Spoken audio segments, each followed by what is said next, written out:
Mari kita satu hati, kita berdoa. Bapa, terima kasih buat pagi ini, buat kesehatan yang Kau berikan dalam hidup kami, buat kekuatan, semua ini karena anugerah kasih sayang-Mu Tuhan. Pagi ini kami kumpul bersama lewat Zoom ini Tuhan, kami menaikkan syukur kami lewat puji-pujian kami Tuhan, biar Engkau berkenan. Terlebih dari itu Bapa, kami rindu diisi kebenaran firman-Mu. Kami rindu untuk mendengar kebenaran firman-Mu Tuhan. Urapi hamba-Mu yang akan menyampaikan kebenaran firman-Mu Tuhan. Sehingga firman-Mu yang kami dengarkan boleh jatuh di tanah hati kami yang subur, lalu berbuah bagi hormat kemuliaan nama Tuhan. Terima kasih Bapa, Engkau menguasai seluruh apa yang kami gunakan saat ini, media yang kami gunakan Tuhan. Biar semuanya boleh berjalan dengan baik. Terima kasih Bapa, kami percaya pengurapan-Mu ada atas hamba-Mu. Terima kasih Tuhan, di dalam nama Yesus kami siap dengarkan firman-Mu ya Bapa. Terpujilah Engkau Tuhan, haleluya. Amin. Amin. Oke, baik semuanya, shalom. Suara saya bisa kedengaran dan baik? Maklum, ini internet lagi koneksinya lagi lambat, jadi saya bicaranya lewat HP dan mungkin saya matikan videonya nanti. Oke, saudara, tema kita bulan ini berbicara tentang hidup dalam tujuan ilahi. Saya ulang, hidup dalam tujuan ilahi. Kalau kita melihat tentang hidup dalam tujuan ilahi, saudara, kita melihat bahwa penelitian-penelitian ini dilakukan pada orang-orang yang sudah tua, saudara, maka rata-rata orang-orang yang sudah tua itu mengalami penyesalan, saudara. Ada yang menyesal, sekitar 60% mereka tidak mendidik anak mereka dengan baik. Ada yang menyesal karena tidak menyayangi pasangannya, sehingga ketika pasangannya dipanggil Tuhan, baru dia menyesal. Ada yang menyesal karena tidak menjaga kesehatannya. Ada yang menyesal karena telah memilih pekerjaan yang salah, keputusan yang salah dalam hidup kita, itu bisa mengakibatkan penyesalan di masa depan. Ada yang menyesal, yang terbanyak adalah menyesal karena tidak berusaha keras mencapai cita-cita ketika masih muda. 90% orang-orang tua menyesal karena tidak berusaha keras mencapai cita-cita mereka ketika masih muda. Mereka tidak fokus pada cita-cita mereka. Mereka tergoda untuk malas-malasan. Mereka tergoda untuk kenikmatan dunia. Bapak Ibu Saudara yang dikasihi oleh Tuhan, oleh karena itu sebagai anak-anak Tuhan, Tuhan bukan hanya sekedar ingin kita diselamatkan, tapi ketika Kristus menebus kita, Kristus ingin kita kembali kepada tujuan yang semula, seperti waktu Adam di Taman Eden. Untuk berkuasa atas segala ciptaan Tuhan, menyatakan kemuliaan Tuhan di sana. Demikian pula dengan setiap kehidupan kita. Saudara yang dikasihi oleh Tuhan, banyak orang gagal bukan karena mereka tidak punya kemampuan atau tidak punya orang-orang yang mendukungnya. Banyak orang-orang gagal karena mereka tidak punya tujuan dalam hidupnya. Banyak orang-orang gagal terhanyut karena mereka nggak punya tujuan, nggak punya nilai-nilai prinsip dalam hidup mereka. Mereka berfokus pada diri sendiri, mengasihani diri sendiri, melihat kelemahan dan keterbatasan mereka. Mereka tidak siap untuk melalui kesulitan atau tantangan-tantangan yang ada dalam kehidupan mereka. Orang-orang yang hanya mengeluh, orang-orang yang selalu mengasihani diri sendiri, tidak akan pernah mengalami keberhasilan dalam hidupnya. Kita harus menerobos keluar dari zona ini. Zona yang berfokus pada diri sendiri, mencari-cari alasan untuk tidak bertindak. Ketika kita mengerti kasih karunia Tuhan, mengerti panggilan Tuhan, maka kita terbuka akan apa yang menjadi isi hati Tuhan. Orang-orang yang suka mencari kambing hitam, mencari alasan, tidak akan pernah mengalami kesuksesan dalam hidupnya. Nah, Bapak Ibu Saudara yang dikasihi oleh Tuhan, sebuah pertanyaan yang sederhana. Apa yang menjadi tujuan dalam hidup kita? Saya ulang, Apa yang menjadi tujuan dalam hidup kita? Usia terus berjalan gitu ya. Nanti sudah di atas 30 tahun, di atas 40 tahun, kondisi fisik makin terasa itu. Kita mulai kondisi fisik ketika terasa, aduh, kita mulai berpikir, seandainya dulu saya lebih maksimal lagi, gitu ya. Jangan sampai nanti di usia tua kita menyesal. Bapak Ibu Saudara yang dikasih oleh Tuhan, sebagian orang memiliki tujuan hanya untuk tujuan jasmani, tujuan yang fana. Tujuan mereka adalah menjadi terkenal. Tidak ada yang salah dengan hal itu, Bapak Ibu. Kalau kita mengetahui tujuan utamanya, tujuan mereka hanyalah untuk menjadi kaya.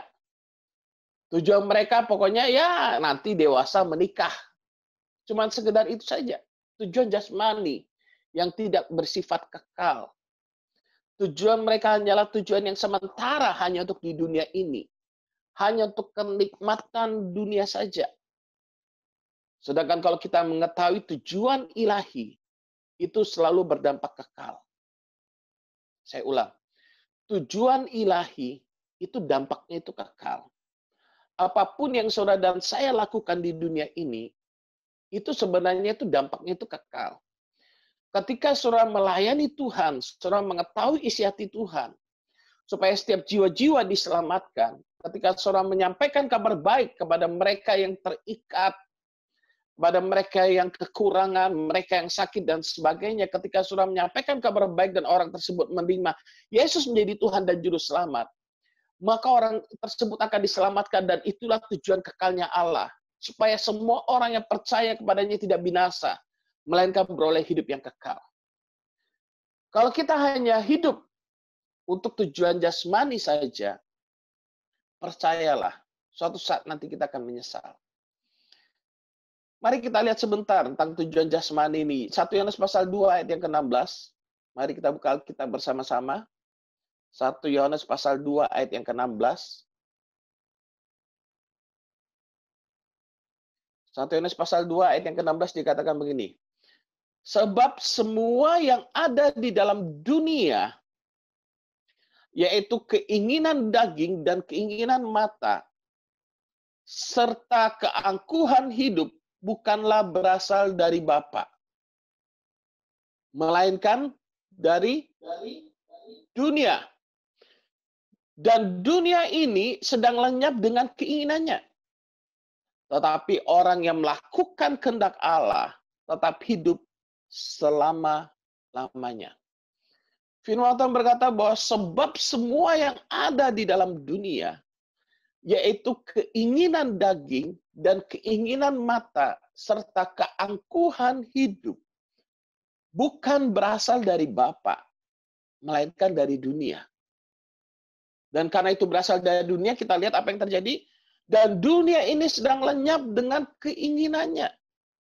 Tetapi orang yang melakukan kehendak Allah tetap hidup selama-lamanya. Siapa yang melakukan kehendak Allah? Makanya tema kita bulan ini hidup dalam tujuan ilahi. Tentunya berarti tujuan kita bukanlah sekedar tujuan duniawi. Kalau kita perhatikan Titus 2 ayat yang ke-11, ayat yang sudah sering kita bicarakan. Titus 2 ayat yang ke-11, karena kasih karunia Allah yang menyelamatkan semua manusia sudah nyata. Ia mendidik kita supaya kita meninggalkan kefasikan dan keinginan-keinginan duniawi. Dan supaya kita hidup bijaksana, adil, dan beribadah di dalam dunia sekarang ini. Kasih karunia Allah itu mendidik kita supaya kita meninggalkan kefasikan dan keinginan-keinginan duniawi. Tapi apa yang terjadi dengan banyak orang? Ketika sebagian besar orang ditanya, apa yang menjadi tujuan hidupmu? Maka sebagian besar orang berkata, aku ingin jadi berkat. Aku ingin memuliakan Tuhan. Aku ingin melayani Tuhan. Tapi pertanyaannya begini, apa yang kita lakukan untuk menjadi berkat? Kita mau menjadi berkat dalam area apa? Apa yang sedang kita rencanakan dalam hidup ini? Kalau kita tidak merencanakan sesuatu, tidak ada tindakan nyata, maka tujuan itu atau visi itu atau bahasa mimpi itu hanya sekedar mimpi, tidak akan pernah menjadi kenyataan.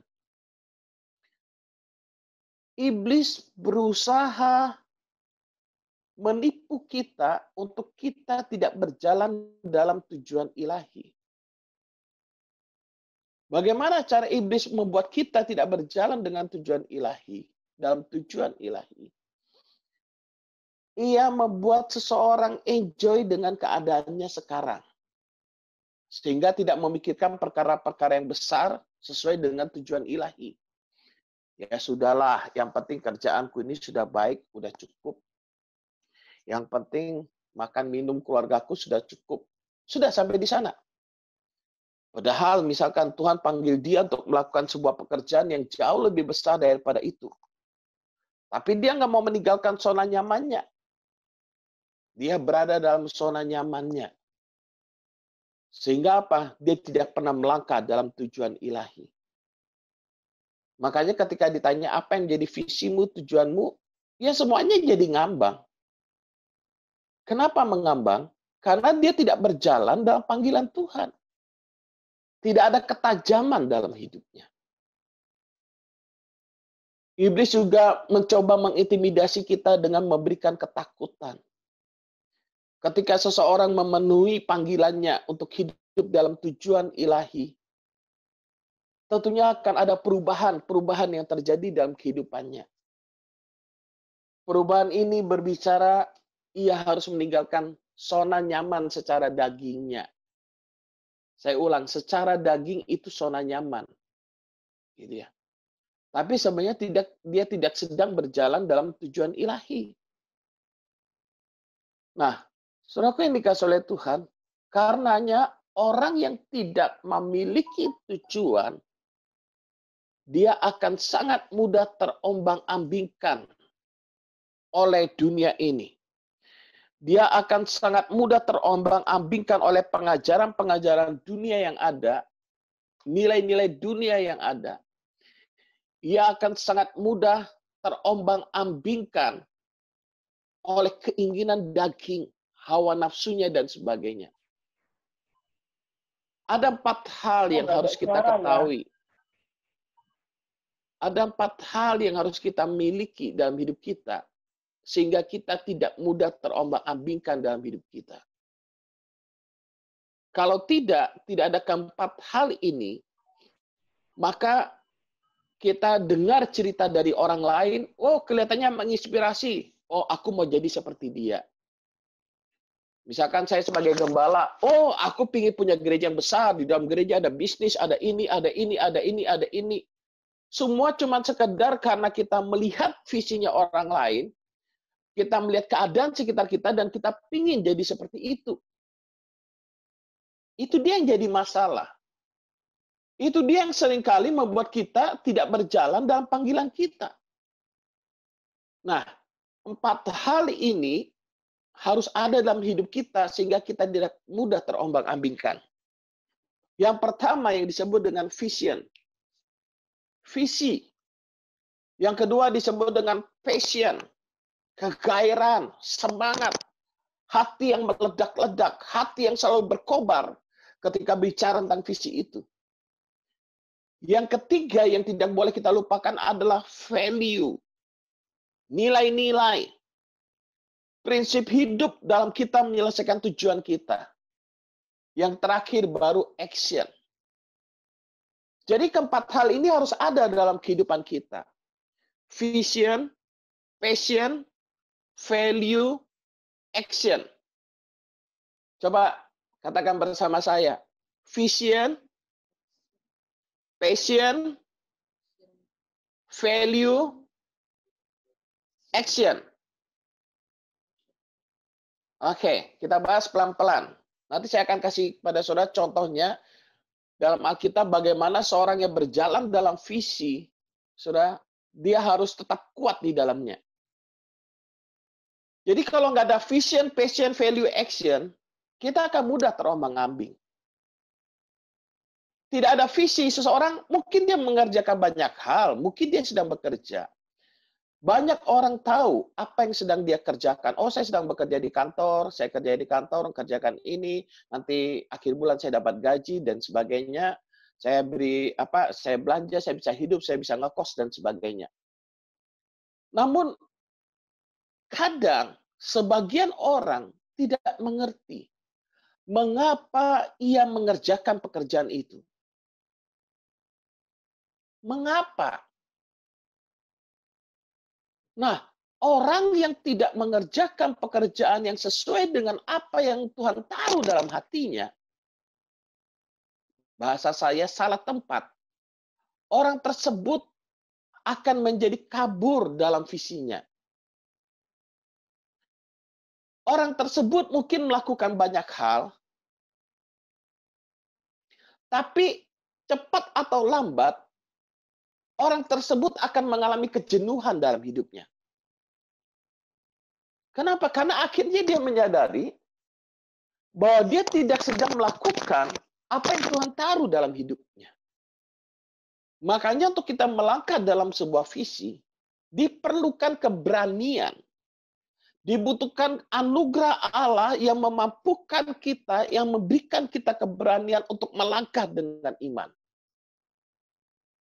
Makanya dulu waktu memulai New Life juga begitu.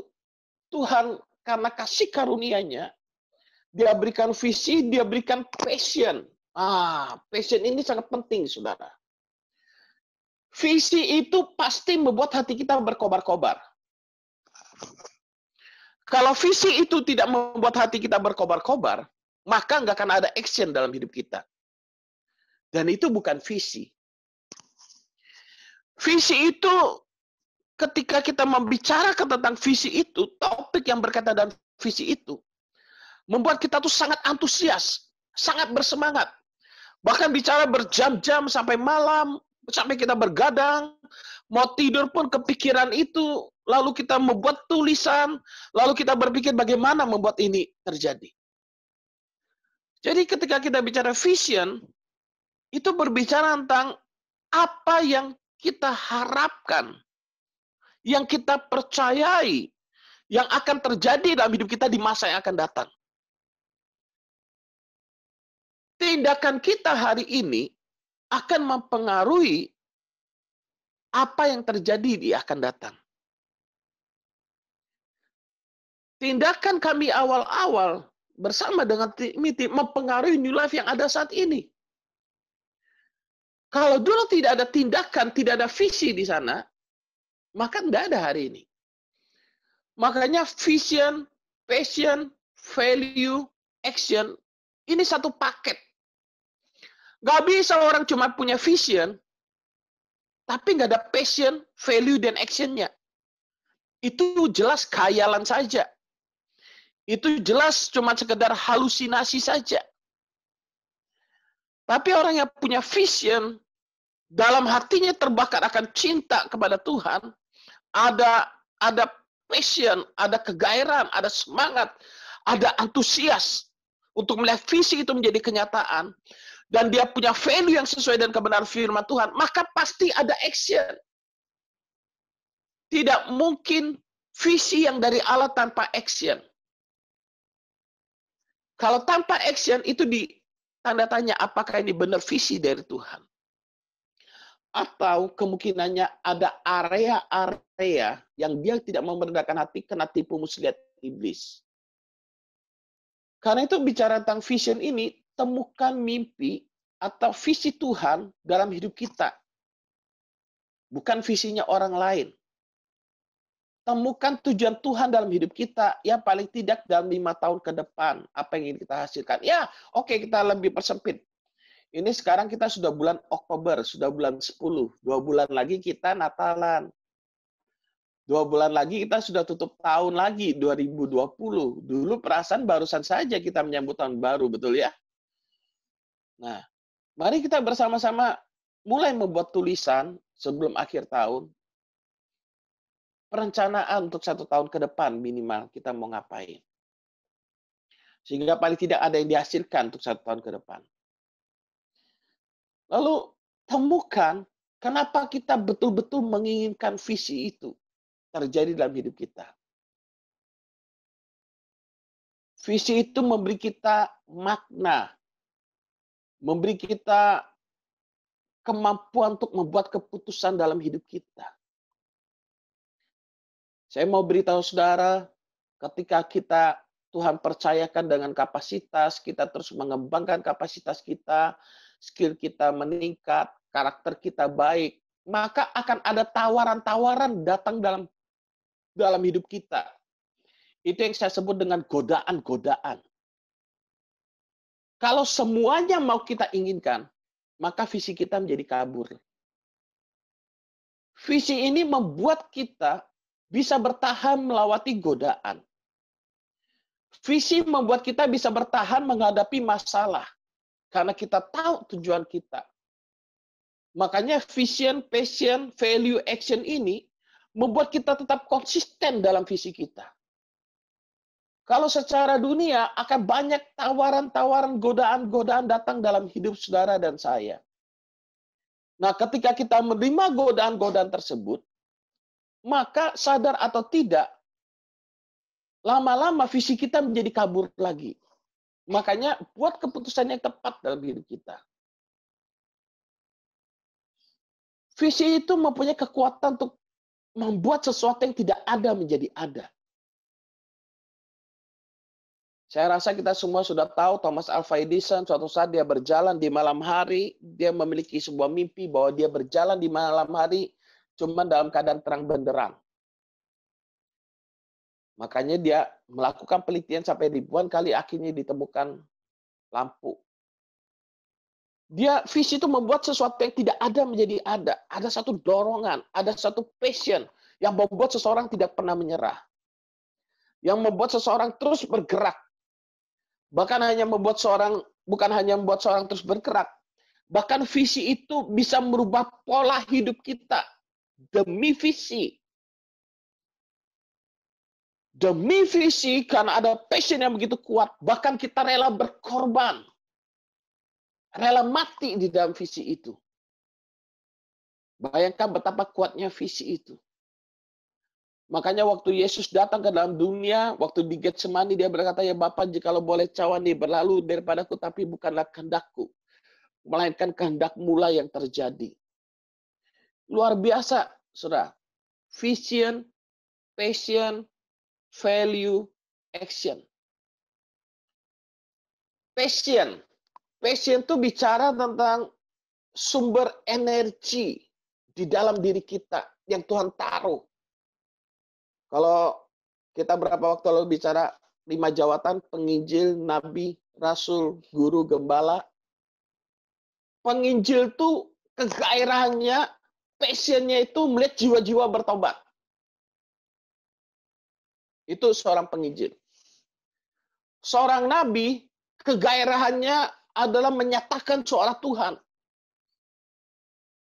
Untuk kekinian dan akan datang, dia rindu sekali semua orang tahu tentang apa yang menjadi rencana Tuhan untuk saat ini dan akan datang.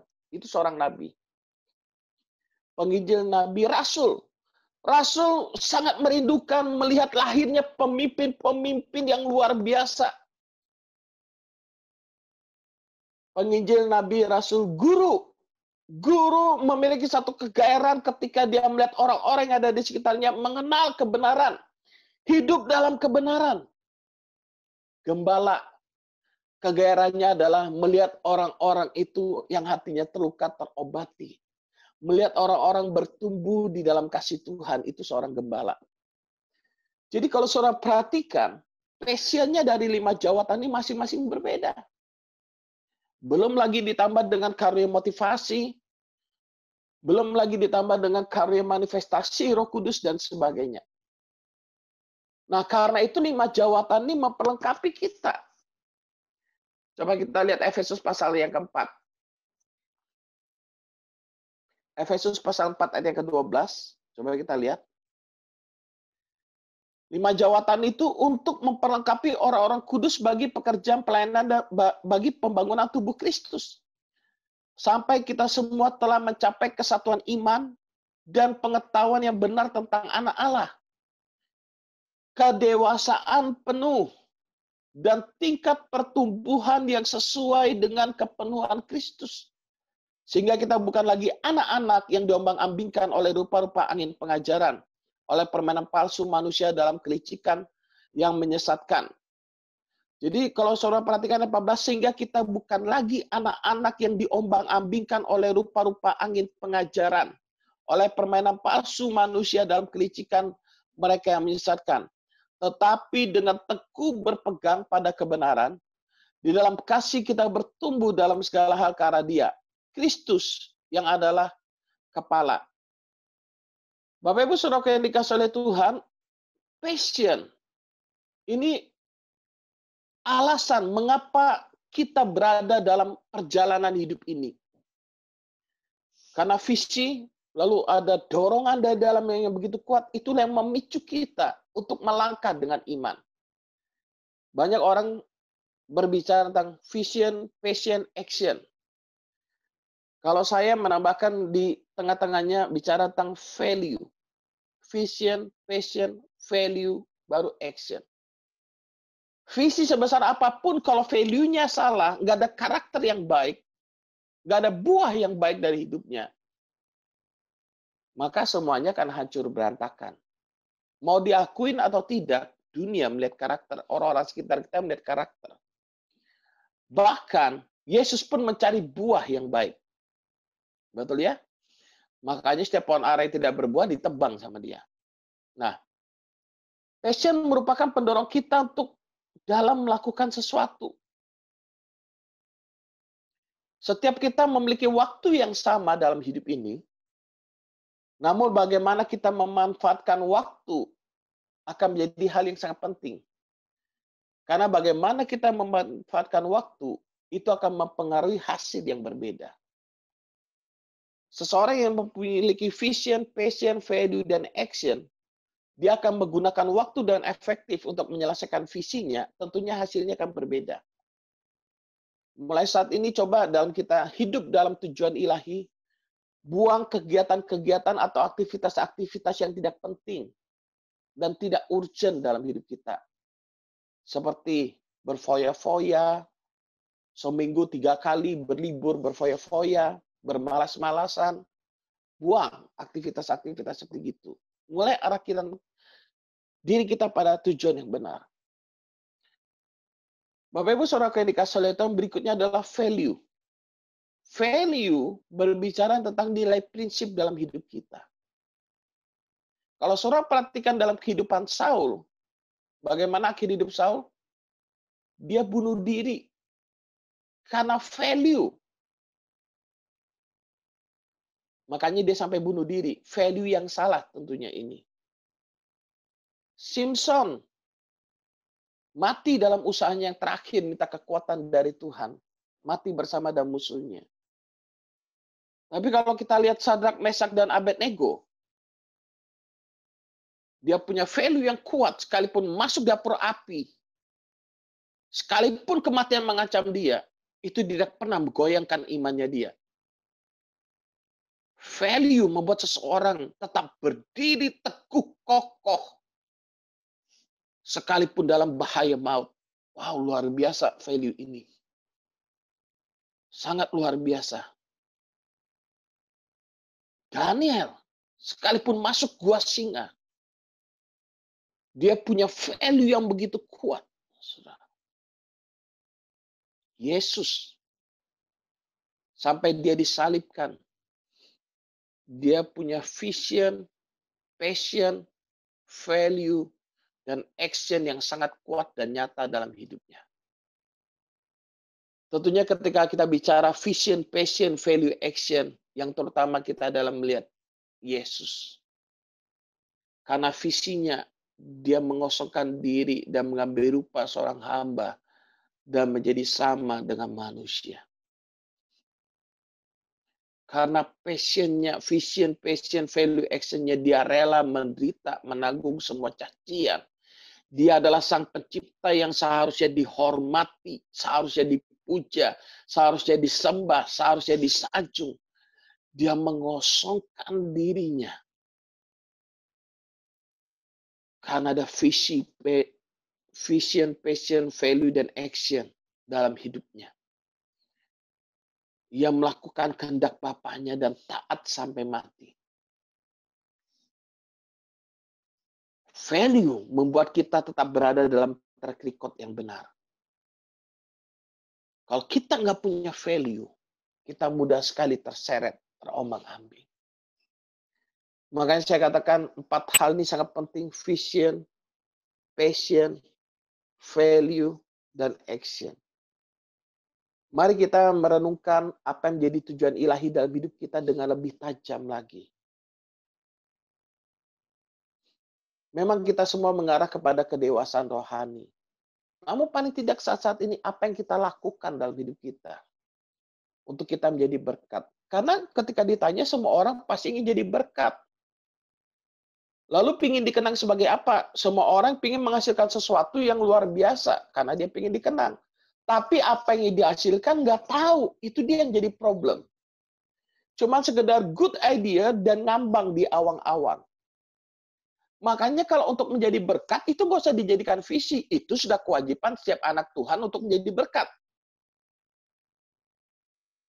Betul ya? Semua orang, anak Tuhan tuh buahnya pasti jadi berkat. Namun jadi berkat yang di mana, dalam area mana, itu yang kita perlu renungkan dalam hidup kita. Kita ingin melayani di mana? Ada kebutuhan apa yang harus kita layani saat-saat ini? Lalu apa yang kita lakukan untuk membuat apa yang Tuhan taruh dalam hati kita itu terjadi?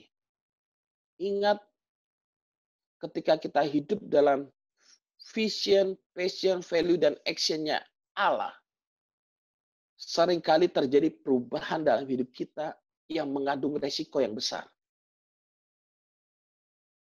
Tapi kalau kita mau bermain aman selalu, kita nggak pernah mau ada perubahan dalam hidup kita, ya hidup kita akan begitu-gitu saja. Saya tidak berkata setelah ini, oh Pak, saya berhenti kerja, saya pengennya gini langsung. Bukan, maksud saya buatlah perencanaan yang baik, biarlah itu Tuhan taruh dalam hati kita. Kebutuhan kita memang harus dipenuhi. Namun jangan hanya sampai sana, tambah waktu untuk kita merenungkan, berpikir, melakukan apa yang Tuhan taruh dalam hati kita. Harus lebih banyak lagi. Lalu action merupakan kerja keras. Action ini berbicara tentang ketekunan yang pantang menyerah. 1000 kata-kata akan kalah dengan sebuah tindakan nyata. Banyak orang kita jago berteori, termasuk saya mungkin. Tapi berapa banyak tindakan nyata yang kita lakukan untuk kita melakukannya. Kita tidak akan bisa menjadi sukses kalau kita hanya berpikir cuma sekedar rata-rata. Semua orang-orang sukses itu merupakan hasil dari vision, passion, value, dan action. Memang ada jatuh benar, ada jatuh bangun. Orang-orang hebat tidak pernah lahir dari mereka yang usahanya, kerja kerasnya, atau actionnya biasa-biasa saja. Orang-orang yang hebat lahir dari mereka yang memiliki aksi nyata yang hebat juga. Bapak Ibu Saudara yang dikasihi oleh Tuhan, orang-orang yang berhasil tidak punya habit suka menunda-nunda waktu. Orang yang menunda-nunda waktu itu sama dengan orang-orang yang menunda-nunda kesuksesan. Jadi ketika kita tidak ada perencanaan, ketika kita tidak tahu mengapa kita melakukan ini, maka hidup kita akan mudah sekali terhanyut. Vision, passion, value, action menjadi dasar untuk kita hidup, melakukan segala sesuatu yang Tuhan taruh dalam hidup kita. Banyak orang saat ini mengetahui apa yang sedang mereka lakukan. Namun pertanyaannya, apakah kita tahu mengapa kita sedang melakukan ini? Saya sebagai gembala, apakah saya tahu kenapa saya mengambil posisi jabatan menjadi seorang gembala? Apakah saya tahu apa yang Tuhan taruh dalam hati saya? Yang selama saya hidup, apa yang ingin dihasilkan? Apakah saya tahu passion saya yang mendorong saya, kegairahan saya untuk melakukan segala sesuatu? Itu menjadi hal yang sangat penting. Kita harus tahu apa yang sedang kita lakukan. Kita berada di mana saat ini? Kita sedang berada di awan-awan atau sudah membumi? Gitu ya. Nah, mari kita lihat sebentar kisah kehidupan seorang nabi yang luar biasa. Dalam perjanjian lama, Nabi Elia, dia memberi makan makanan yang cukup buat janda di Sunem. Dia membunuh 450 nabi Baal. Kemudian banyak mujizat yang dia buat. Dia berdoa supaya hujan berhenti, maka hujan pun berhenti. Coba kita lihat Yakobus pasal yang kelima.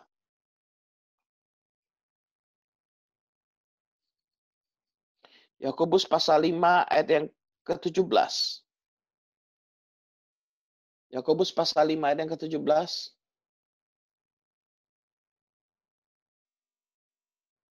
Dikatakan Elia adalah manusia biasa. Sama seperti kita. Jadi, coba sadarin ayat ini. Kenapa ayat ini sampai ditulis begitu luar biasa? Sampai ditekankan betul. Kalau saudara lihat doanya, topiknya mengenai sumpah dan doa untuk orang yang sakit. Mengenai doa. Ayat ini berkata, Elia adalah manusia biasa sama seperti kita. Dan ia telah bersungguh-sungguh berdoa supaya hujan jangan turun. Dan hujan pun tidak turun di bumi. Selama 3 tahun dan 6 bulan. Hujan nggak turun. Lalu ia berdoa pula, dan langit menurunkan hujan, dan bumi pun mengeluarkan buahnya. Elia adalah manusia biasa. Alkitab sudah menjelaskan, saudara dan saya juga adalah manusia biasa. Elia punya kekuatan, kelebihan. Elia punya keterbatasan. Elia punya kelemahan sama seperti saudara dan saya memiliki kelebihan dan kekurangan, keterbatasan, kelemahan. Kita semua sama seperti Elia. Tapi Elia dengan sungguh-sungguh berdoa supaya hujan jangan turun. Hujan tidak turun. Ada kesungguhan. Ada iman. Ada hati yang all out di sana. Saudara. Nah, Elia juga manusia biasa.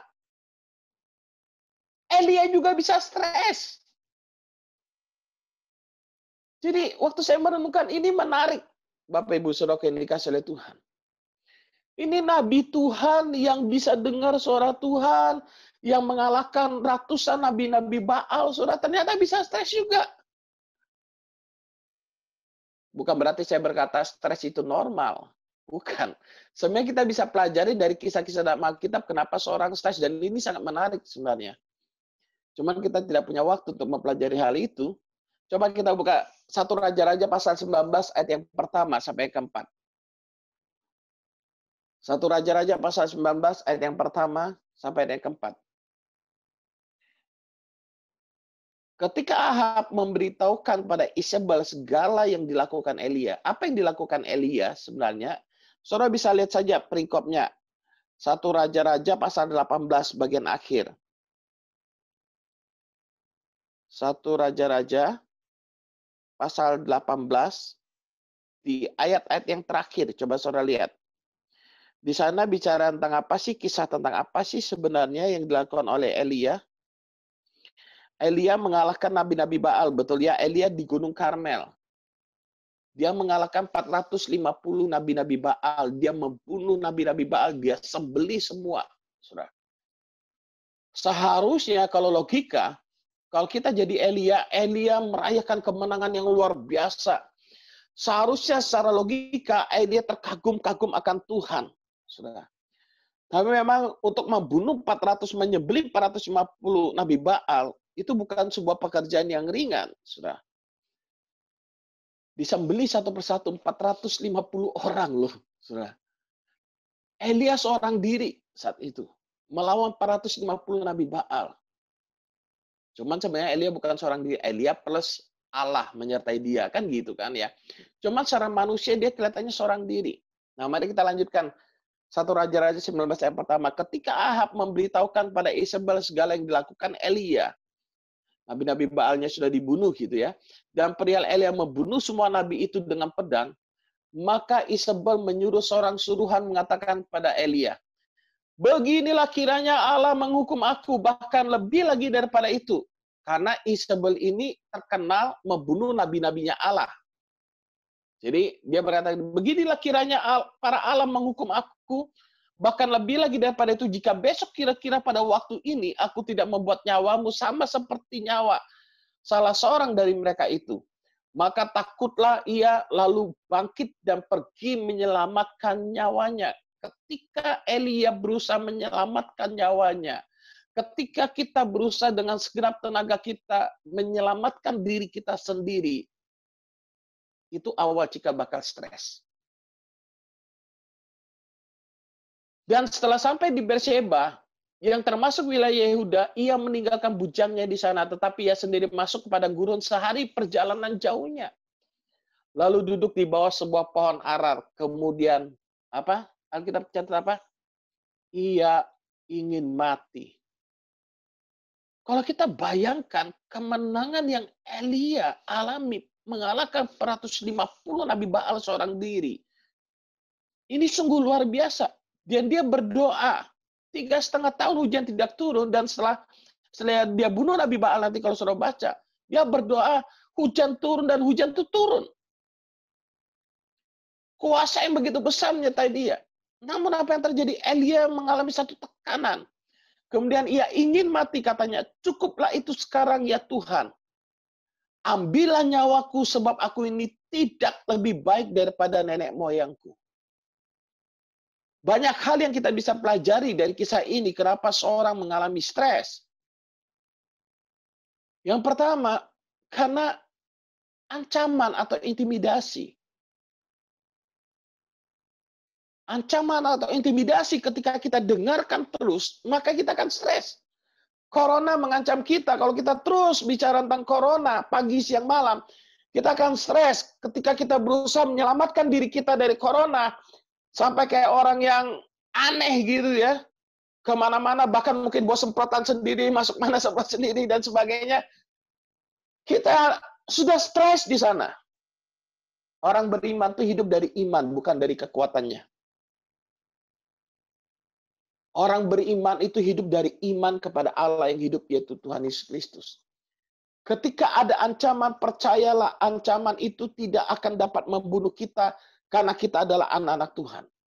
Kalau kita mati itu karena kehendak Bapa di surga, bukan karena keadaan dunia ini. Kenapa orang stres? Karena kelelahan, bekerja seorang diri, merasa seorang diri. Nanti kalau saudara baca 1 Raja-Raja 19 ayat yang ke-10, jawabnya. Coba kita lihat ya, 1 Raja-Raja 19 ayat yang ke-9 terlebih dahulu. Di sana masuklah ia ke dalam sebuah gua dan bermalam di situ. Maka firman Tuhan datang kepadanya, demikian. Apakah kerjamu di sini, hai Elia? Jawabnya, aku bekerja segiat-giatnya bagi Tuhan, Allah semesta alam. Karena orang Israel meninggalkan perjanjianmu, meruntuhkan mesbah-mesbahmu, dan membunuh nabi-nabimu dengan pedang. Hanya aku seorang dirilah yang masih hidup, dan mereka ingin mencabut nyawaku. Sebenarnya Elia nggak hidup seorang diri. Masih ada nabi-nabi zaman itu. Nah, saudaraku yang dikasih oleh Tuhan, merasa seorang diri mengakibatkan seseorang mengalami kelelahan dalam hidupnya. Mengakibatkan seseorang berhenti dalam berlari dalam mencapai visinya. Dalam mencapai visi ini ada intimidasi, ada mungkin kita perasaan-perasaan yang akan menekan kita, kelelahan, merasa seorang diri, mungkin perasaan tidak mampu, sampai dia berkata, ya Tuhan ambillah nyawaku sebab aku ini tidak lebih baik daripada nenek moyangku. Ini bahaya sekali kalau kita suka membanding-bandingkan diri kita dengan orang lain. Nah yang menariknya, nenek moyangnya Elia yang dimaksudkan ini siapa? Bapak Ibu Saudara yang dikasih oleh Tuhan. Nah, banyak yang menafsirkan, dan kita tahu dari sejarah bangsa Israel, nenek moyang seorang pemimpin yang luar biasa yang dimasukkan adalah Musa. Nanti kita lihat tentang Musa.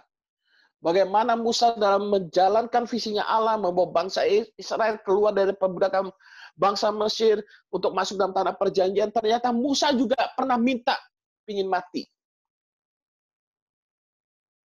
Nah, untuk menghadapi ini, Tuhan itu Tuhan yang mengerti. Tuhan yang luar biasa. Waktu Elia down, waktu Elia mengalami satu keputusasaan karena ancaman, karena pola pikir yang salah, karena merasa seorang diri, Tuhan tidak pernah meninggalkan Elia. Ini yang harus kita garis bawahi.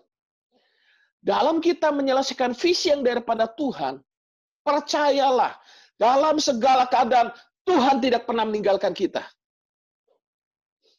Memang masa-masa kesendirian ini masa yang paling tidak enak. Kadang yang jadi masalah adalah bukan lingkungan kita nggak ada orang, tapi para pemimpin seringkali merasa kesendirian. Dan ini saya sudah diskusikan sama Ko Budi, kemudian Ko Budi juga dengan Kowing. Ini zaman dulu waktu saya masih di Surabaya, Kowing mengingatkan Ko Budi, dan saya dengar waktu itu karena saya juga ada di sana. Kowing berkata, "Bud, hati-hati, setiap pemimpin akan mengalami ada masa-masa kesendirian. Kalau kamu tidak bisa bereaksi benar saat mengalami masa kesendirian itu, kacau kita." Nah, masa kesendirian ini bukan berarti nggak ada orang di sekitar kita. Tapi karena kita pemimpin bisa melihat visi ke depan, kita sudah berdiri di depan, sementara orang-orang kita tidak bisa melihat ke depan dan tidak melangkah ke depan. Kita merasa seorang diri. Ini dia yang bahaya. Nah, ketika seorang pemimpin merasa seorang diri, lalu dia bereaksi salah di sana, maka visi itu menjadi kacau. Saudara. Ketika kita berada di depan dan orang-orang yang berada di sekitar kita belum bisa melihat ke depan dan melangkah ke depan, bukan berarti orang-orang yang ada di sekitar kita itu meninggalkan kita. Itu yang harus kita sadari. Bapak Ibu Saudara yang dikasih oleh Tuhan, Tuhan tuh mengerti. Tuhan berikan Elia kesempatan untuk tidur. Beristirahat di sana. Lalu Tuhan datang kepada Elia. Ngajak Elia untuk Elia boleh curhat sama dia. Wah, keren ya. Kalau kita lagi dalam merealisasikan visi, ada tantangan, ada keputusasaan, ada merasa kok orang lain gak ada mengerti, kok orang lain gak peduli. Percayalah Tuhan sangat peduli sama kita. Kepedulian Allah kepada Elia, Allah tahu bahwa Elia dalam kondisi lelah, dia butuh energi yang banyak. Makanya nanti kalau saudara baca ayat berikutnya, Allah memberitakan malaikatnya untuk memenuhi kebutuhan fisik Elia, memberi makan. Bahkan sampai 2 kali Elia diberi makan, saudara, supaya dia tetap kuat menjalani kehidupan ke depan, menghadapi tantangan yang ada di depan. Saudaraku yang dikasih oleh Tuhan, untuk merealisasikan visi dalam hidup kita, percayalah Tuhan peduli. Dia memenuhi semua kebutuhan kita. Value-value untuk kita tetap kuat dalam panggilan Tuhan, itu sudah dia berikan pada kita lewat firman, lewat Bapa rohani, lewat saudara-saudara seiman kita. Makanya kita perlu merendahkan hati, membuka hati kita untuk terus diisi oleh kebenaran firman. Tuhan mendengar keluh kesah Elia. Sudah nanti saudara baca di ayat 9 sampai yang ke-14. Lalu setelah Elia curhat, diberi makan, kembali kuat, Tuhan meminta Elia kembali memenuhi panggilannya, melakukan pelayanan-pelayanan berikutnya. Saudara, bukan hanya sampai di sana. Tuhan juga memberikan Elisa kepada Elia untuk mendampingi Elia dalam pelayanan. Anak rohani Elia adalah Elisa. Bapak Ibu Saudara yang dikasih oleh Tuhan, waktu kita punya mimpi dan seakan-akan itu rasanya gak mungkin bisa terjadi. Tetaplah kuat. Karena vision, passion, value, action itu membuat kita bertahan, tetap menerobos setiap rintangan yang ada untuk melihat visi itu terjadi. Cuman yang penting jangan visi itu secara umum. Hidupku jadi berkat, jadi berkat. Ayolah lebih spesifik. Mulai direnungkan apa yang Tuhan taruh dalam hati kita. Aku ingin memenangkan jiwa. Tuhan kasih aku hati untuk memenangkan jiwa. Tapi nggak ada orang yang kuinjilin. Gak apa-apa. Taruh saja itu dalam hatimu. Mulai berkata, Tuhan aku berdoa. Pertemukan aku dengan orang-orang yang membutuhkan berita Injil. Aku mau memberitakan. Aku mau mengasihi. Aku mau memuridkan dia. Saat ini belum kelihatan apa-apa. Nggak apa-apa. Visi memang begitu. Visi itu membuat sesuatu yang tidak ada menjadi ada. Seringkali begitu. Tapi visi juga bisa juga memaintenance apa yang sudah ada. Supaya lebih baik lagi, lebih baik lagi, lebih baik lagi. Semua kita punya calling masing-masing. Dalam pelayanan New Life ada begitu banyak pelayanan yang bisa ditingkatkan. Bapak Ibu Saudaraku yang dikasihi oleh Tuhan. Mari kita berkomunikasi, kita merenungkan, kita memikirkan lebih dalam. Apa yang bisa kita lakukan saat-saat ini. Bukan hanya sekedar di awan-awan terus, pokoknya jadi berkat, pokoknya pelayanan. Ya aku mau melayani, nantilah kalau orang kasih aku kesempatan melayani, baru aku melayani. Bukan. Kita yang membuka lapangan pelayanan itu. Sama dengan kita yang bekerja. Jangan menunggu orang kasih kita kerjaan, baru kita bekerja. Kalau bahkan bahasa kasarnya tidak ada orang kasih kita pekerjaan sama sekalipun. Dengan visi Tuhan, bisa membuat kita yang membuat lapangan pekerjaan. Kenapa kita mesti menunggu? Visi itu membuat kita bergerak, aktif. Nah, kalau kita lihat, tadi, Bapak Ibu, 1 Raja-Raja, tadi ayat yang keempat, Elia berkata gini, kemudian ia mati, katanya, cukuplah itu sekarang, ya Tuhan ambillah nyawaku. Sebab aku ini tidak lebih baik daripada nenek moyangku. Aku ini tidak lebih baik daripada nenek moyangku. Nenek moyang yang mana? Coba kita buka Bilangan pasal 11 ayat yang keempat. Bilangan 11 ayat yang keempat. Suatu saat dalam perjalanan Musa memimpin bangsa Israel keluar dari perbudakan bangsa Mesir. Saya loncat-loncat saja ayatnya ini, nanti saudara baca di rumah. Orang-orang bajingan yang ada di antara mereka kemasukan nafsu rakus. Nah, dan orang Israel pun menangislah pula serta berkata, siapakah yang akan memberi kita makan daging? Kita teringat kepada ikan yang kita makan di Mesir dengan tidak bayar apa-apa, kepada mentimun dan semangka, bawang prei, bawang merah, dan bawang putih. Tetapi sekarang kita kurus kering, tidak ada sesuatu apapun kecuali mana ini saja yang kita lihat. Coba kita lihat ya. Orang-orang yang hidup dalam tujuan hanya sekedar tujuan jasmani, keinginan daging, bawang merah pun jadi masalah. Bawang putih pun jadi masalah. Coba lihat. Kalau bagi anak saya nggak akan jadi masalah, karena mereka kalau masak nggak mau pakai bawang malah. Itu juga entah kedagingan atau enggak. Ali Lovin nggak mau dia bawa. Sini, orang yang hidup dalam kedagingan, keinginan daging, hanya masalah ikan, masalah makanan menjadi masalah. Mentimun dan semangka pun jadi masalah.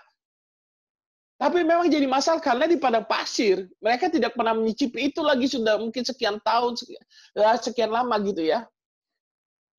Saudara, lalu mulai mengasihani diri sendiri. Tetapi sekarang kita kurus kering, tidak ada suatu apapun kecuali mana ini saja yang kita lihat. Mereka protes kepada Musa. Mereka datang kepada Musa dengan membawa keinginan dagingnya. Orang-orang seperti ini adalah orang-orang yang mudah sekali kecewa. Orang-orang yang berfokus pada keinginan daging adalah orang-orang yang mudah kecewa. Mari kita loncat ke ayat yang ke-13. Ayat yang ke-13.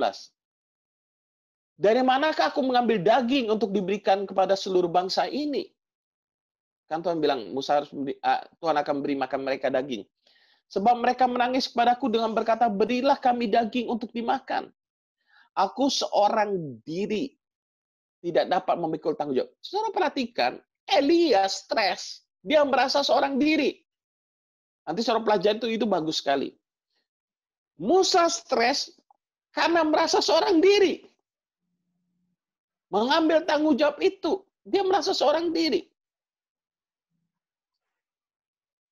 Aku seorang diri tidak dapat memikul tanggung jawab. atas seluruh bangsa ini, sebab terlalu berat bagiku. Aku seorang diri tidak dapat memikul tanggung jawab atas seluruh bangsa ini, sebab terlalu berat bagiku.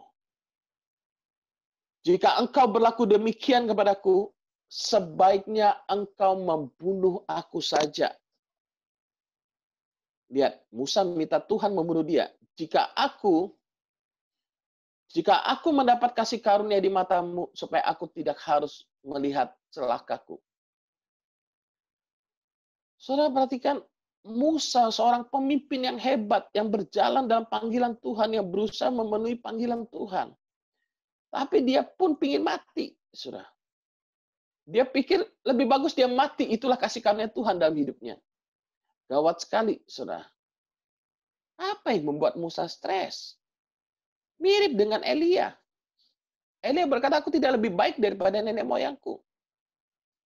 Elia stres karena fokus pada ancaman dari Isabel deh, gitu kan. Ya, Elia stres karena dia merasa seorang diri, gak kuat memikul. Sama dengan Musa. Merasa seorang diri, merasa tidak mampu, merasa terlalu berat. Jadi kalau kita melihat, saudara, dalam hidup ini, nabi-nabi pun bisa mengalami stres. Oleh karena itu kita belajar. Kita sudah belajar dari kebenaran firman bahwa dalam kita merelasikan vision, passion, value, action kita, kadang kita mengalami posisi ini. Kadang kita terlalu fokus pada masalah, itu yang seringkali menghentikan kita untuk menyelesaikan visi yang daripada Tuhan. Termasuk diri saya. Makanya kita harus bersama-sama saat ini. Kita tidak seorang diri kok. Kita bersama dengan Roh Allah yang menyertai kita, yang menuntun kita setiap saat. Saudara. Roh Kudus yang tinggal dalam hidup kita. Jangan lagi kita merasa seorang diri atau mengasihani diri kita sendiri. Kita sedang bersama-sama dengan Roh Kudus. Roh Kudus yang memampukan kita. Elia, Musa sebenarnya tidak seorang diri. Karena ada Roh Allah yang menyertai mereka. Lalu apa yang terjadi dengan Musa? Kalau Elia diberi Elisa dan ketemu nanti dengan nabi-nabi yang lainnya, saudara tentu tahu, waktu Elia mau diangkat kan, Elisa berbicara dengan nabi-nabi lainnya kan, berarti kan bukan hanya Elia seorang diri kan. Nah, Musa juga begitu. Kalau saudara baca kisah selanjutnya, tuh memberikan 70 tua-tua Israel untuk membantu Musa. Lalu Tuhan membuat mujizat dengan memberikan daging. Bukan hanya seminggu, 2 minggu, sebulan penuh. Burung puyuh datang. Memang Musa sempat meragukan tentang kuasa Tuhan. Bagaimana memberi makan daging? Coba lihat Bilangan 11 ayat yang ke-22. Bilangan 11.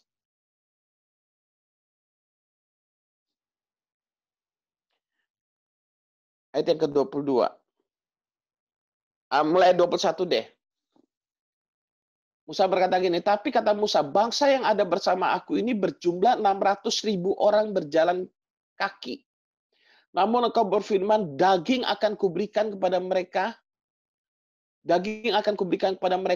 dan genap sebulan lamanya mereka akan memakannya. Jadi yang berfirman siapa? Tuhan kan yang berfirman, bukan Musa kan sebenarnya kan. Yang ngomong akan kasih makan daging siapa? Tuhan kan, bukan Musa kan. Tapi Musa yang stres. Tuhan yang ngomong, kalau Tuhan gak tepati janji kan berarti Tuhan ingkar janji. Itu menyangkal dirinya sendiri. Kenapa Musa yang stres? Ayat 22. Dapatkah sekian banyak kambing, domba, dan lembu sapi disembelih bagi mereka, sehingga mereka mendapat cukup? Atau dapatkah ditangkap segala ikan di laut bagi mereka, sehingga mereka mendapat cukup? Ayat 23. Baca bersama yuk ayat 23. 1, 2, 3. Tetapi Tuhan menjawab Musa, masakan kuasa Tuhan akan kurang untuk melakukan itu? Sekarang kau akan melihat apakah firmanku terjadi kepadamu atau tidak. Wow. Saudara yang dikasih oleh Tuhan, visi dari Tuhan seringkali nggak masuk di akal. Kasih makan daging, bangsa Israel 600.000 orang saat itu. Tentunya lebih dari 600.000, karena bangsa Israel, Orang Israel atau orang Yahudi itu biasanya dihitung laki-laki ya. Ya, anggaplah 600.000 lah. Pernah bayangkan 600.000 orang kumpul, lalu harus kasih makan daging, itu berapa banyak hewan yang harus dipotong gitu ya. Secara manusia nggak mungkin, tapi ingat, kalau Allah yang berjanji, Allah yang akan menggenapi. Amin. Beritahu sebelah kiri kanan kita, kalau Allah yang berjanji, Allah yang akan menggenapi. Kalau Allah yang memberikan visi, Allah yang akan membuat mujizat dalam hidup kita. Betul? Visi itu berasal dari Allah, makanya kita hidup dalam tujuan ilahi. Jangan pernah batasi kuasa Tuhan dalam hidup kita. Ketika Tuhan mungkin ada di antara saudara yang dipakai Tuhan dengan karunia kesembuhan, jangan pertanyakan Tuhan, gimana Tuhan bisa sembuh orang ini sudah bertahun-tahun. Kita percaya saja di dalam nama Yesus, kesembuhan itu miliknya Tuhan, bukan milik kita. Betul ya? Visi itu miliknya Tuhan. Kita berjalan dalam visinya Dia. Dengan passion, value, dan action yang Tuhan berikan dalam hidup kita, maka kita akan melihat hal yang tidak mungkin jadi mungkin. Ketika Tuhan taruh dalam hati kita, seringkali ketika kita buka mata kita, kita lihat kenyataan, pasti terasa tidak mungkin dan susah atau mustahil. Tapi ingat, masakan hal itu terlalu sulit bagi Tuhan. Tidak ada yang sulit bagi Tuhan. Yang menjadi pertanyaan terpentingnya dalam hidup kita. Apakah kita sudah memiliki visi yang daripada Tuhan? Atau kita kurangi visi yang daripada Tuhan? Tuhan jangan itu deh. Yang ini aja lebih kecil, lebih kecil. Kita berkata kalau kita percaya kepada Yesus, kita akan melakukan pekerjaan-pekerjaan yang Yesus lakukan. Bahkan pekerjaan-pekerjaan yang lebih besar daripada itu. Apa yang Yesus lakukan? Dia berkeliling semua kota dan desa. Dia mengajar, menyembuhkan orang sakit. Nah, mengadakan banyak mujizat di sana. Itu yang Yesus lakukan. Bapak Ibu Saudara yang dikasihi oleh Tuhan, kalau Tuhan taruh itu dalam hati kita, jangan kurangi standarnya. Belajar mempercayainya, minimal taruh dalam hatimu. Kalau itu terlalu besar, oke. Yang ada di depan mata kita, apa yang bisa kita lakukan bersama dan Tuhan. Minta hikmat daripada Tuhan. Tujuan daripada Tuhan kita mulai melangkah untuk sesuatu yang besar. Yang kelihatannya tidak mungkin itu. Tapi kalau itu visi daripada Tuhan, percayalah Tuhan yang akan menyediakan segala sumber daya yang ada. Masalahnya kita mempercayai tidak. Kalau itu visi daripada Tuhan, muncul passion, kegairan, semangat yang luar biasa. Kalau itu visi dari Tuhan, ada value-value yang kita pegang dalam hidup ini. Jangan sampai tergoyahkan. Karena value, karena vision, passion, dan value yang Tuhan taruh dalam hati kita, kita bisa menolak godaan-godaan yang ada untuk membuat kita tidak fokus. Akan ada banyak tawaran-tawaran datang dalam hidup saudara dan saya, karena saudara punya value, punya vision, punya passion. Akan banyak orang tertarik dengan saudara dan saya, ingin ikut juga, tapi akan ada banyak orang yang berusaha tanpa sadar, kelihatannya good idea, menawarkan kepada saudara segala macam good idea, supaya saudara keluar dari visinya Allah. Bapak Ibu Saudara yang dikasihi oleh Tuhan, jangan keluar dari visinya Allah. Jangan berjalan dengan good idea, sekalipun itu good. Terlihat sangat baik. Ya, buah pengetahuan baik dan jatuh menarik hati. Terlihat baik, sedap kelihatannya. Jangan keluar dari visi dari Tuhan, sekalipun godaan itu sangat besar. Mungkin bicara keuangan yang sangat besar. Bicara kenyamanan. Hiduplah sebagai seorang yang jujur. Mungkin ada kesempatan untuk korupsi. Stop. Hiduplah sebagai seorang yang jujur. Lewatkan semua kesempatan-kesempatan, godaan-godaan, apalagi keinginan daging yang berasal daripada si jahat. Maka lihat bagaimana Tuhan membawa kita hidup dalam visi kerajaan Allah. Dan ketika kita berjalan dalam visi kerajaan Allah, orang melihat kita, melihat Kristus, ada satu kepuasan, ada satu arti hidup yang kita temukan.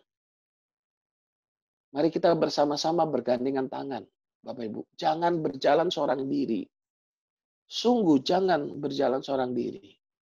Kita adalah keluarga New Life. Yuk kita bergabung bersama-sama. Mulai ikutin arahan yang ada. Kalau saudara bingung, saudara boleh discuss. Ketika diberi jawaban, jangan saudara berjalan dalam pemikiranmu sendiri. Belajar melangkah dengan iman. Tuhan seringkali memakai Bapak rohani untuk bicara sama saudara, tapi kalau saudara nggak mau mendengarkan, saudara nggak mau curhat, saudara nggak mau menceritakan apa yang Tuhan taruh dalam hati saudara, saudara mau berjalan sendiri, itu hidup pilihan. Hidup itu pilihan. Menjadi bahagia itu adalah pilihan. Hidup dalam visi atau tidak, itu juga adalah pilihan. Tuhan tidak pernah memaksa saudara dan saya untuk hidup dalam visi Tuhan kok. Saudara lihat lagi, siapa nabi yang pernah mau mati? Saudara tahu siapa? Yunus.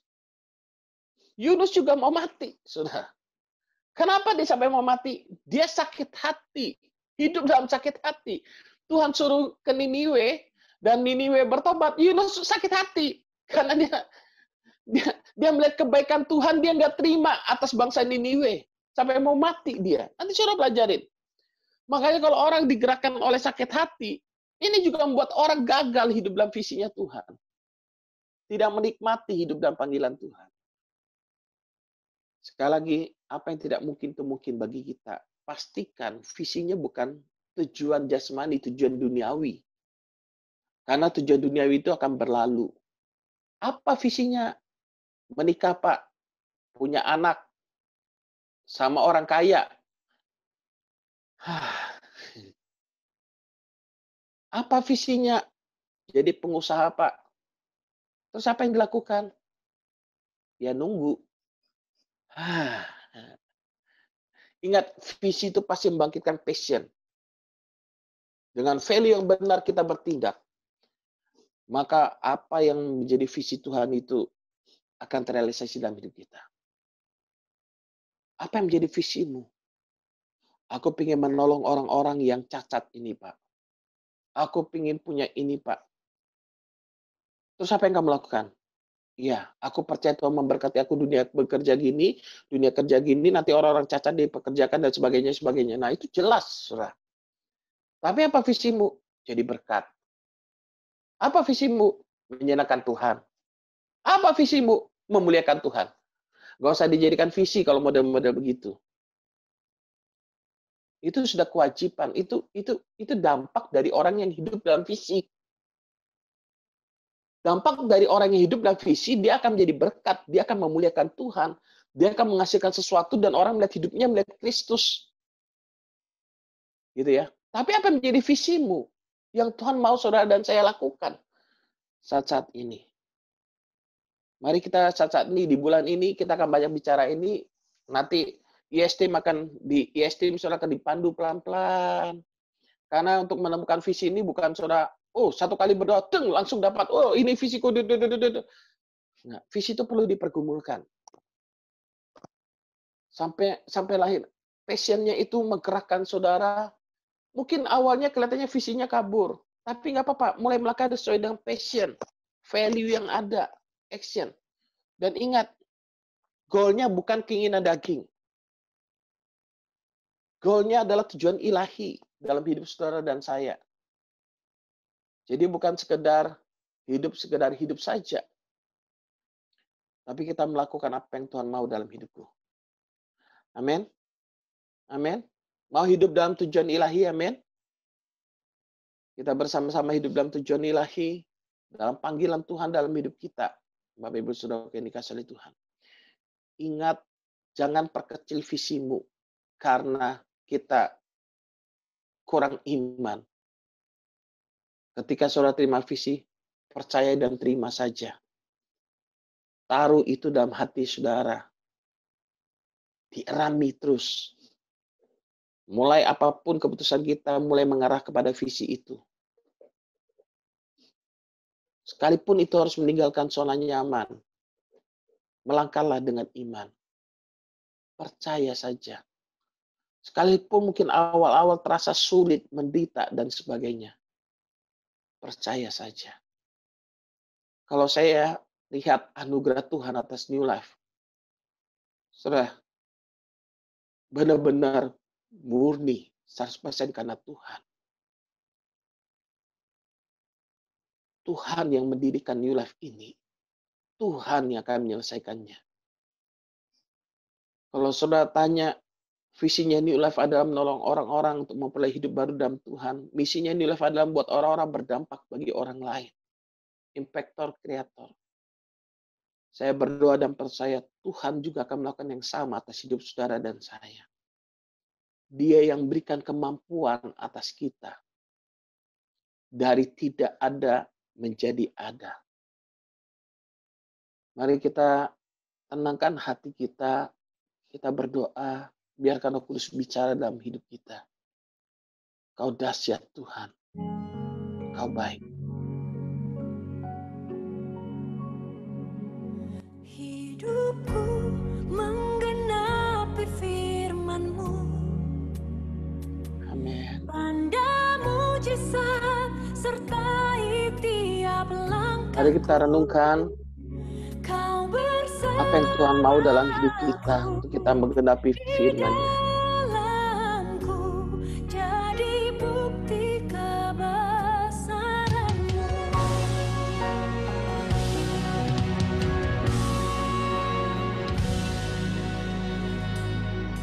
Tuhan, Kau sempurna dalam rencana-Mu dan karya-Mu. Ku serahkan hidupku, murnikan dengan Roh-Mu.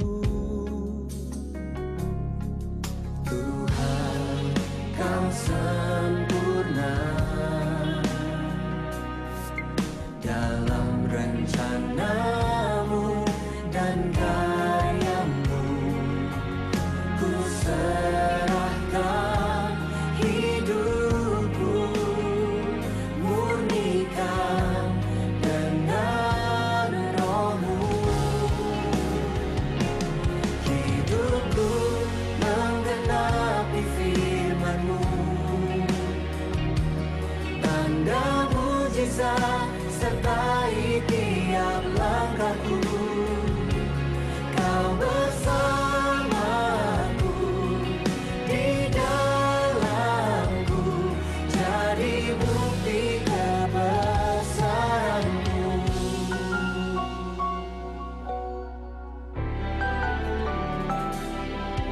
Tuhan, Kau sempurna dalam rencana-Mu dan karya-Mu.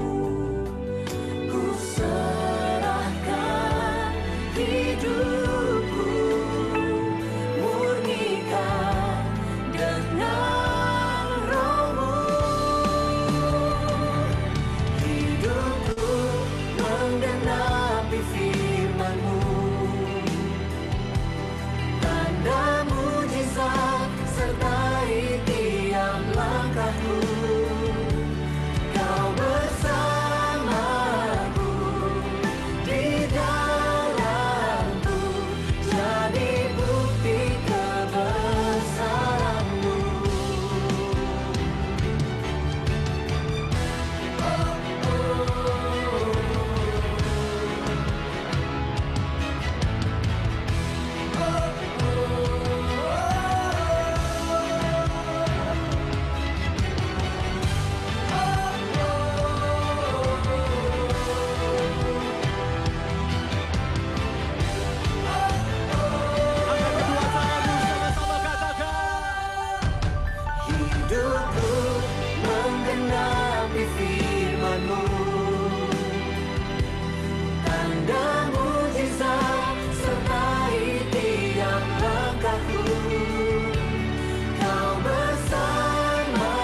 jadi bukti kebesaran-Mu.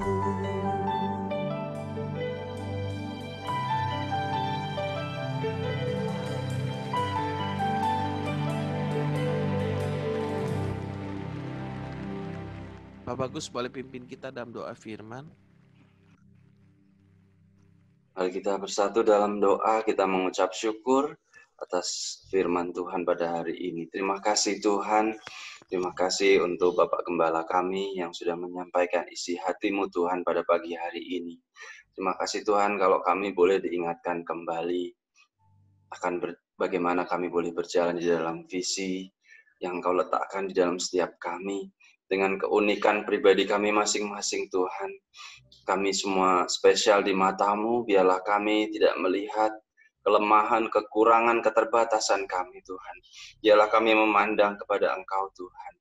Biarlah kepada Engkau saja Tuhan kami letakkan perjalanan hidup kami Tuhan, sehingga apa yang Kau letakkan di dalam hati setiap kami Tuhan, bisa kami ikut ambil bagian Tuhan di dalam pelayanan apapun yang Engkau bicara Tuhan kepada setiap kami Tuhan. Terima kasih Tuhan, walaupun kondisi saat ini Tuhan penuh dengan keterbatasan. Kondisi saat ini Tuhan tidak memungkinkan kami untuk bertemu muka Tuhan. Tetapi kami percaya Tuhan, kami tidak berdiam diri, kami terus aktif Tuhan. Bahkan lebih lagi Tuhan, kami boleh mencatat Tuhan di dalam hati kami boleh membuat perencanaan Tuhan, kami boleh membuat perencanaan untuk tahun ini, kami boleh membuat perencanaan untuk tahun depan, dan sepanjang sisa umur hidup kami Tuhan. Kami boleh terus Tuhan berjalan, dan semuanya itu karena kekuatan dan kuasa-Mu saja Tuhan.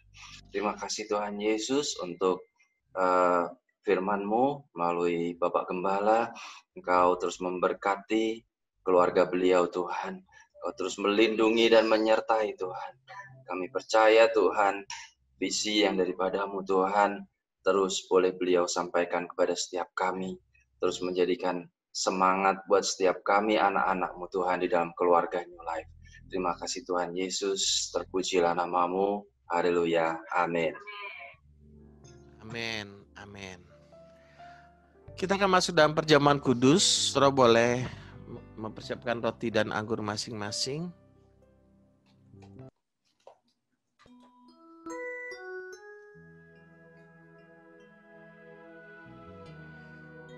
Terima kasih Tuhan.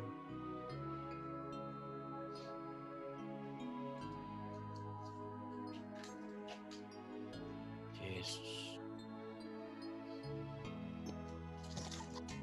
Terima kasih Tuhan Yesus. Mari kita angkat roti pada tangan kanan kita bersama-sama. Saudara-saudaraku yang dikasihi oleh Tuhan Yesus. Dalam segala keadaan, ingatlah selalu akan kasih-Nya yang sudah dinyatakan kepada saudara dan saya lewat pengorbanannya di atas kayu salib. Ia memberikan seluruh hidupnya bagi saudara dan saya. Terima kasih Tuhan. Tuhan Yesus sendiri telah memikul dosa-dosa kita di dalam tubuhnya di atas kayu salib. Supaya kita yang telah mati bagi dosa, hidup untuk kebenaran. Dan oleh bilur-bilurnya, kita semua telah sembuh. Saudara-saudaraku yang dikasihi oleh Tuhan Yesus, bukankah roti yang berada pada tangan kanan kita ini adalah persekutuan kita dengan tubuh Yesus Kristus? Mari kita makan dengan iman dalam nama Yesus.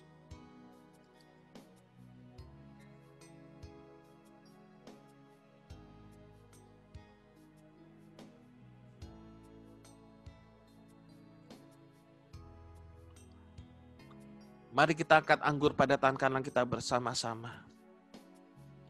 Inilah darah perjanjian baru. Darah pendamaian yang telah ditumpahkan bagi saudara dan saya. Sebab di dalam Dia dan oleh darahnya kita telah beroleh penebusan, yaitu pengampunan dosa menurut kekayaan kasih karunia-Nya. Saudara-saudaraku yang dikasihi oleh Tuhan Yesus, bukankah anggur yang berada pada tangan kanan kita ini adalah persekutuan kita dengan darah Kristus? Mari kita minum dengan iman dalam nama Yesus.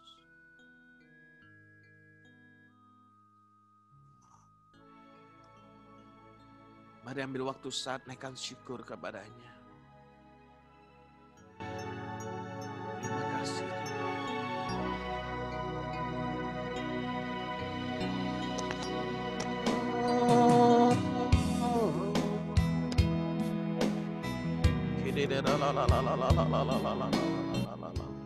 Kami bersyukur Tuhan Yesus. Terima kasih buat tubuh dan darah Kristus. Kami sehat, kami kuat, kami terus hidup dalam perlindungan Tuhan, karena kasih karunia Allah ada dalam hidup kami. Terima kasih, oleh bilur-bilur Tuhan Yesus, kami sehat sempurna di dalam Engkau. Dan oleh darah Yesus, seluruh dosa kami telah dikuduskan sekali untuk selama-lamanya. Kami telah dibenarkan oleh darah Kristus sekali untuk selama-lamanya. Terima kasih Tuhan Yesus. Terima kasih buat semuanya. Ini hidup kami. Kami mau berjalan dalam panggilan Tuhan. Dan Kau berbicara atas setiap kami, keluarga New Life saat ini. Sehingga kami boleh menempatkan diri kami sesuai dengan panggilan karunia yang Tuhan berikan dalam hidup kami. Sesuai dengan visi yang Tuhan berikan dalam hidup kami. Terima kasih Bapak, terima kasih. Bersyukur atas semuanya. Terpujilah nama-Mu. Dalam nama Yesus kami berdoa dan mengucap syukur. Haleluya. Amin, amin, amin. Saudara, apapun profesi pekerjaan kita, goal kita akhirnya adalah membawa jiwa-jiwa kepada Tuhan. Membawa jiwa-jiwa mengalami Kristus, mengenal Tuhan, dan memuliakan nama Tuhan. Itu goal akhirnya. Apapun profesi pekerjaan kita, ingat selalu kita dipanggil untuk memberitakan kabar baik. Menjadikan semua bangsa murid Kristus. Bagaimana menjadikan semua bangsa murid? Pergi, ajar, dan baptis. Itu caranya. Oke, saudara, pengumuman untuk minggu ini. Besok hari Senin kita ada pertemuan ISTIM jam 7. Hari Rabu ada doa malam. Ya, jam 7 malam juga. Kemudian hari Minggu kita ibadah 2 kali, jam 8 dan jam 5 sore. Dan saat ini, sebelum nanti kita tutup, kita akan berdoa buat saudara kita Gilbert yang lagi di rumah sakit. Bu Susi boleh kasih lihat kondisi Gilbert terakhir. Gilbertnya sekarang lagi tidur terus gitu ya. Kita percaya waktu kita bersati bersama, maka kuasa Tuhan menjamah Gilbert. Jadi itu Gilbert pakai masker, demam, gitu ya. Jadi kita berdoa supaya kondisinya pulih, gitu. Kemudian nanti kita berdoa bersama, ya. Dan saudara bisa lihat Gilbert ya. Kemarin saya ke sana juga dibangun-bangunin, gak bangun juga. Gak apa-apa, biar tidur dulu. Kemudian ada teman sekamar Gilbert, ada Pak Paulus Simbolon. Apakah ada dalam grup ini, Bu Susi? Pak Paulus ikut sama-sama ibadah enggak ya? Boleh di-unmute dulu, Bu.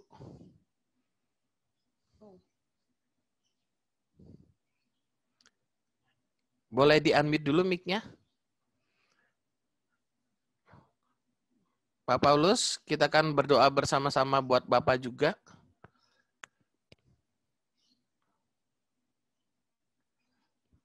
Masalah signal kelihatannya.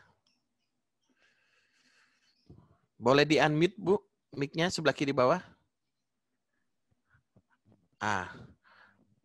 Oke, Pak Paulus, kita sama-sama berdoa buat Bapak juga ya, Pak. Jadi kita berdoa bersama-sama, nanti kita ambil waktu, setelah itu kita tutup. Ada lagi mungkin yang lain yang mau didoakan mungkin? Ada? Kalau ada boleh unmute mic-nya dan boleh disampaikan. Bu Riaman bisa didoakan juga, Pak. Oke. Bu Riaman bagaimana kondisinya sekarang? Lagi ada di New Life? Lagi tidur, masih kurang sakit perutnya masih sakit gitu. Oke. Jadi ada Bu Riaman sekarang yang juga barusan tinggal di New Life. Cuma nanti kalau Pak Redikson ada nggak sekarang ini? Oh, nggak ada ya. Pak Redikson suaminya yang bekerja di Pulau Bulat. Masukin. Apakah suara saya bisa kedengaran dan baik? Oke, oke. Kemudian, ya. Gilbert hari ini nggak ada bangun, Bu? Ada, Pak. Ada ya? Oke, oke. Ada lagi yang mau didoakan? Ah, ini Pak Paulo ini, Pak Paulus Simbolon ya, Pak ya? Iya, Paulus Simbolon, bukan Pak Paulus. Ah? Siapa? Paulus Simbolon ya? Pak Simbolon aja lah ya, panggilnya biar enak ya. Oke. Jadi kita akan berdoa untuk 3 orang saudara kita yang sedang sakit. Pak Paul ini mungkin boleh ceritakan sedikit Pak sakitnya Pak, biar ada gambaran dari keluarga New Life untuk kita berdoa bersama-sama buat Bapak gitu ya. Menurut dokter gimana Pak sakitnya? Iya, untuk kemarin udah awalnya panas, demam lah. Tapi demamnya ini nggak berhenti sampai 3 minggu. Akibatnya terjadi pembengkakan ini. Dan kami sudah bawa ke beberapa klinik sebelumnya, ada sampai 3 klinik. Karena situasi corona kemarin, ya. Jadi banyak klinik yang menolak untuk rawat inap. Oke. Jadi yang kedua kami pergi ke Rumah Sakit Harapan Bunda, ditolak juga pertama itu. Karena kami nggak tahu mau cari dokter apa untuk posisi sakit kami ini. Dan apalagi situasi kemarin corona lagi ganas-ganasnya itu, jadi kami dipikir seperti kena corona begitu. Karena demam ya. Akhirnya terakhir kami ada teman yang nyarankan untuk cari langsung dokter bedah gitu. Jadi ketika sudah daftar, kami masuk dan dokter sarankan untuk cek semua darah dan di USG dan juga laboratorium lainnya. Setelah dicek, kemudian kami dimasukkan ke, sudah dapat hasilnya, kami disuruh swab test. Karena mereka tidak tahu itu penyakit apa, karena sudah lama. Sehingga kami disuruh swab test dulu. Dan kami tanya, swab test itu gratis atau enggak? Itu gratis dari pemerintah. Kemudian saya di swab test, diambil darah, diambil dahak, dan juga air liur. Kemudian sampelnya dikirim, ada hampir sampai 4 hari atau 5 hari ini. 1 minggu keluarlah hasilnya negatif. Tapi setelah itu tidak ada panggilan lagi ke rumah apa yang harus dikerjakan. Sementara untuk menunggu hasil swab test kemarin, kita udah sakit-sakitan di rumah, masih panas, masih demam, pokoknya komplikasi lah. Itu sampai istri saya setiap malam nangis karena ketakutan, nafas saya udah satu-satu gitu, karena tidak ada panggilan.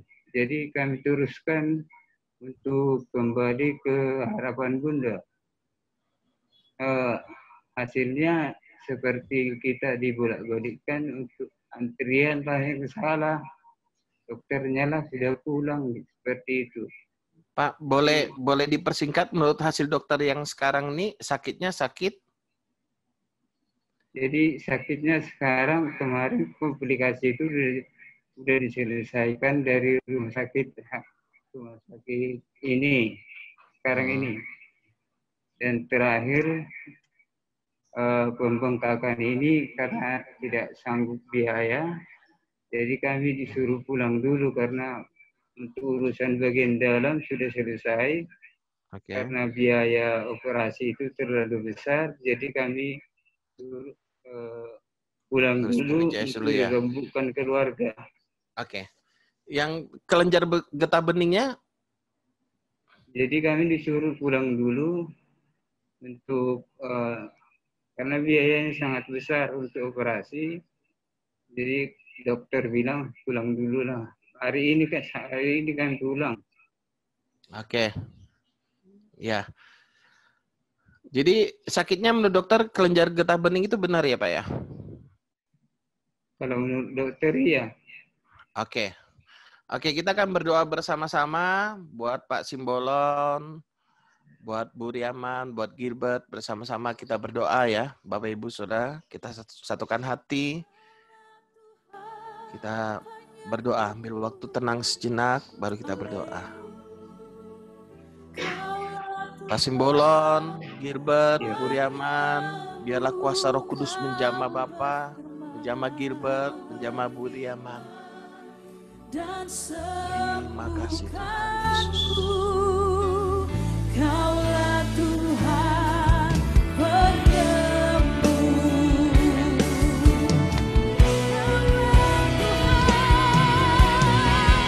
Kaulah Tuhan penyembuhku.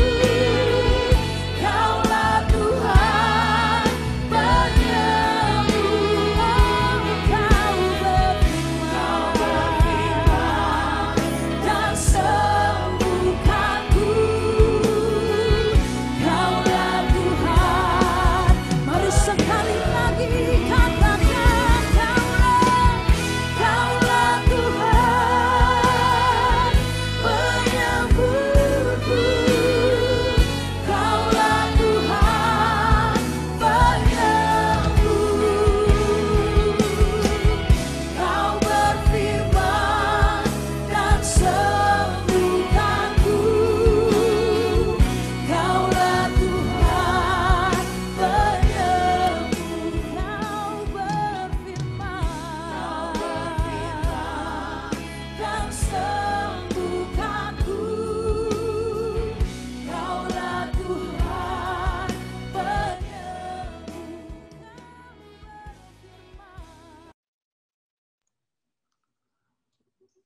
Mari kita angkat kedua tangan kita, bersama-sama kita berdoa buat saudara kita Gilbert terlebih dahulu.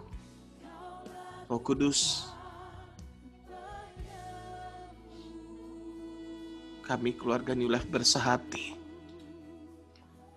Kami berdoa buat Gilbert Tuhan. Kau curahkan kasih-Mu atas Gilbert Tuhan.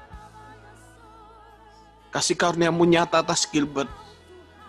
Kau berikan dia kemampuan untuk menerima anugerah-Mu Tuhan. Dia boleh disembuhkan. Dia boleh diselamatkan Tuhan.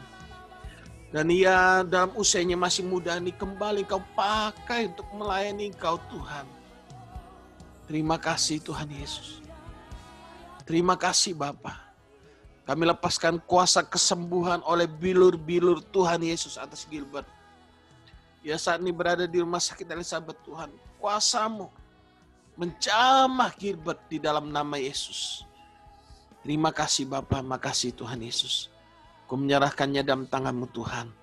Kami terima kesembuhan atas Gilbert dalam nama Yesus. Terima kasih Tuhan. Terima kasih Bapa. Terima kasih Tuhan Yesus. Dalam nama Yesus. Dalam nama Yesus.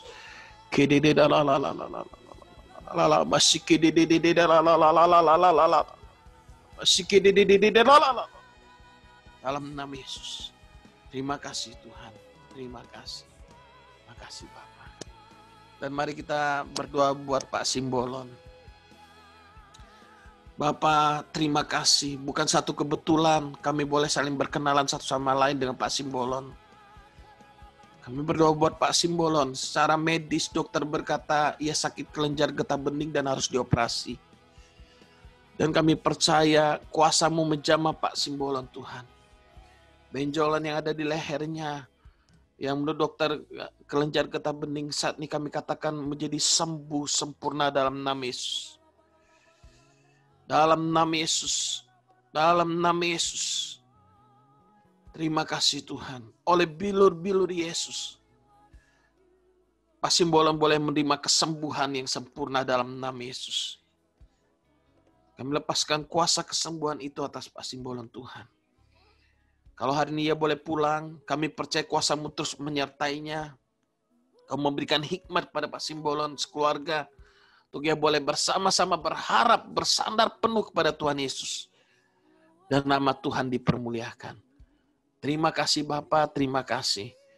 Kami menyerahkan Pak Simbolon dalam tangan-Mu Tuhan.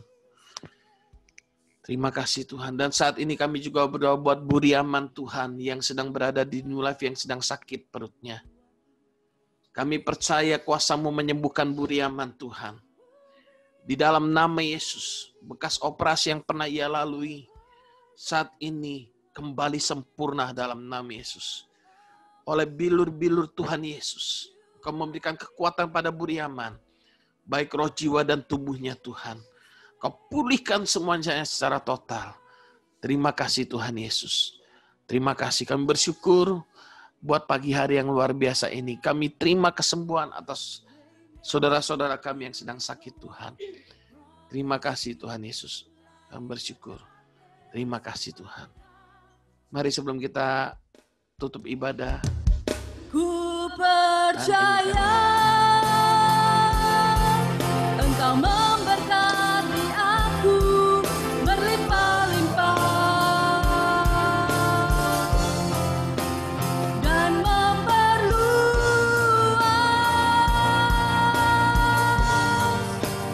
daerahku.